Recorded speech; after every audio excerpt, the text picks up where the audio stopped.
नमस्कार दोस्तों। आज से सैकड़ों साल पहले धरती पर डायनासोर का राज हुआ करता था।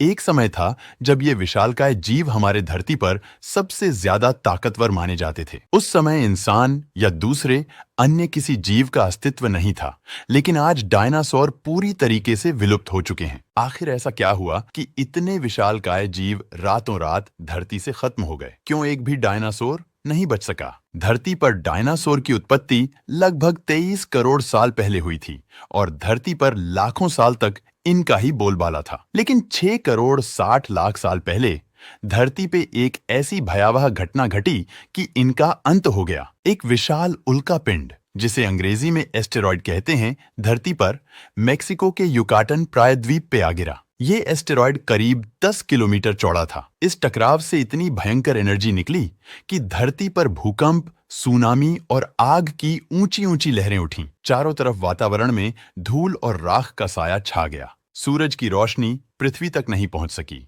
धरती का टेम्परेचर बेहद तेजी से गिरा और धरती पर परमाणु सर्दी शुरू हो गई। ऐसे विनाशकारी सिचुएशन में पेड़ पौधे बढ़ नहीं पाए और खाने की भी कमी होने लगी। इसके अलावा एनवायरनमेंट में कार्बन डाइऑक्साइड और सल्फर की मात्रा भी बढ़ गई, जिससे एसिड रेन होने लगा। इन सभी रीजंस की वजह से डायनासोरों का अस्तित्व खतरे में आ गया। ऐसी कठोर विनाशकारी स्थिति में जो जानवर आकार में छोटे थे, छिपे रह सकते थे और कम भोजन में भी जीवित रह सकते थे, वही जिंदा बच पाए। धीरे धीरे कई अन्य छोटी बड़ी प्रजातियां और डायनासोर विलुप्त हो गईं। वैज्ञानिकों के हिसाब से इस दुर्घटना के कारण 75% से भी ज्यादा प्रजातियां अर्थ से खत्म हो गए। इस घटना के बाद अर्थ पर कई छोटे स्तनधारी जीवों का विकास होना शुरू हो गया और ये हमारे आज के समय के एनिमल्स के पूर्वज बन गए। वर्तमान में भी हम इन विशाल जानवरों के बारे में स्टडी कर रहे हैं, जिससे हम और जानकारी इकट्ठा कर सके। और हाँ दोस्तों,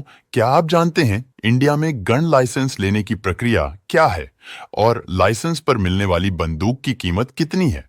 इसे जानने के लिए ऊपर दिए गए वीडियो पर क्लिक करें। अगर आपको ये वीडियो पसंद आई हो तो लाइक करें, शेयर करें और हमारे चैनल को सब्सक्राइब करना ना भूलें।